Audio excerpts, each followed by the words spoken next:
The Coalition of Southeast Youth Leaders (COSEYL), the apex socio-political youth group in the Southeast, has warned against further attack on Igbos residing in Sokoto State and their shops.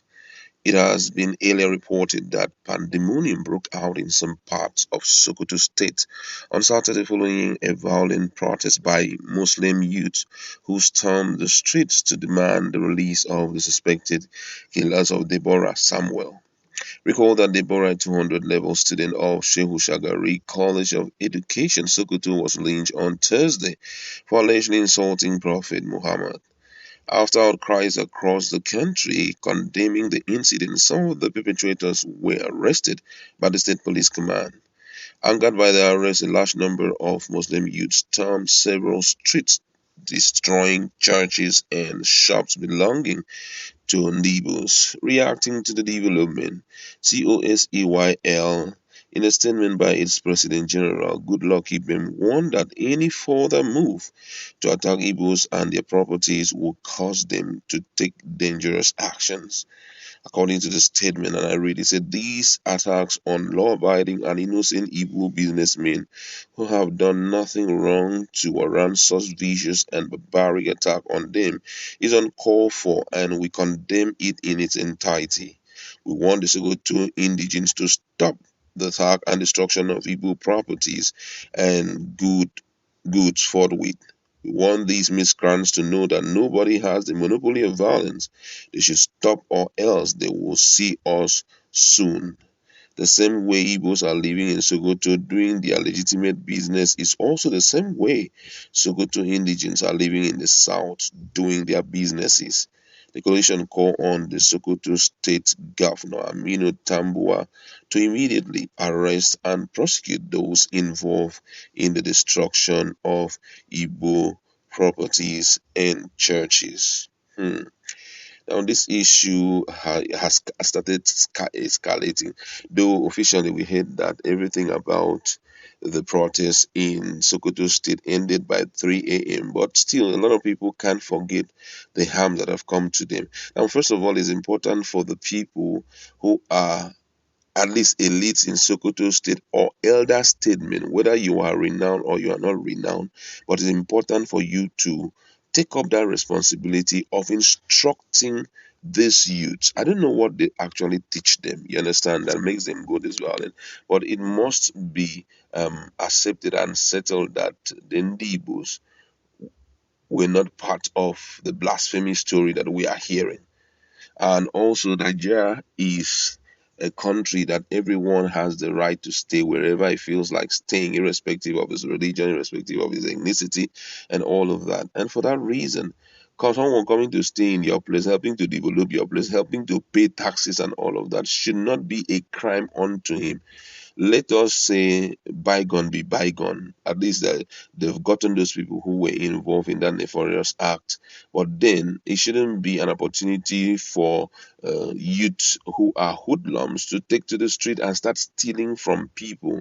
It is totally meaningless. I love what I saw in one part where they went to loot and the youths came out so strong. The Igbo youths, they came out so strong and started pursuing them. Because just like, Ibem has said, not even one state or one ethnic group have monopoly of violence. Everyone have it in their mind, but it's good for us to stay together in peace and try to avoid circumstances and situations that will put the country in a flaming way. Already the country is sitting on a cake of gunpowder, and for that reason, everyone needs to behave himself. Whether you are a young man and you are an elderly person, it is ideal at this point to behave yourself, knowing very well that you will not only end up in, your village or in your town or in your village or in your state. Someday you're going to travel out of the shores of your state.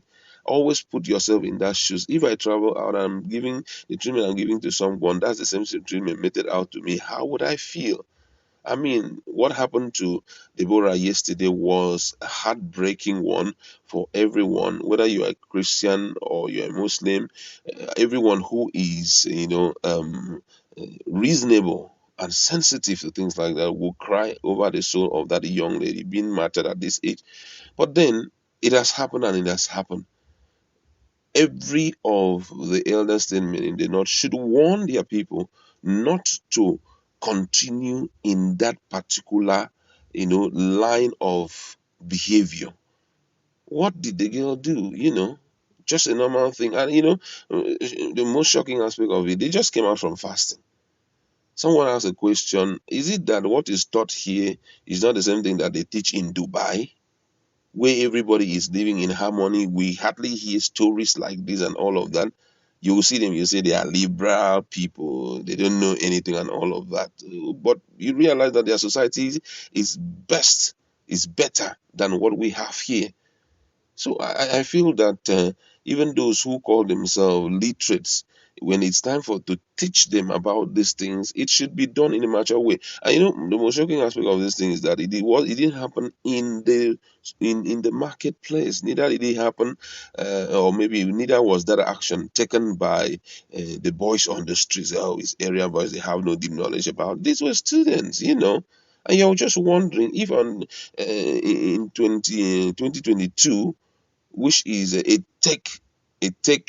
thing a tech year, that's technologically advanced year, people are still behaving like this, then the future is not secured, because there's something in their mind which, if it's not been dealt with, it will affect the entirety of the country. Except we've come to a point where we have to bid each other farewell and we go our individual ways. I think that's the only thing. But for you to just wake up and start carrying arms against everybody, and the thing has happened, the next thing you start going into the church and start, what has the church to do with it? One person spoke, and in your own ignorance, because that's the right thing I'll say, in your own ignorance, you have done what you had to do, which is not right. I've listened to so many people talk about this, even some Islamic scholars. They said it's totally wrong to do that. You understand? And you took the law into your hand after everything. You now started running around on the streets and all of that. Do you think that these other people who are heavily being controlled, who have allowed both the word of God and also their training to curb them, do you think that they cannot just lose out the nuts and start misbehaving? It's really disheartening to see that Ndigos have sent a message out, and we know them. Those guys are not babies. If you knock me here, their own is not when you slap me here, I'll turn the other lip for you to slap. That's not an Igbo person. If you slap him here, double is what you are going to receive. And that double may not just be double that you can say, yes, I've slapped you, try it again. No, it will be a double that may be coming virtually on a daily basis. And those who are inciting this nonsense, they should stop it. They should stop it. Whether you have an opportunity to talk to young people who are naive and all of that, make sure that what you're writing in the blanket of their heart are reasonable things that will make the world a more better place for us. Because guess what? If everybody have to quit this world and leave you alone to stay in it, you won't like it.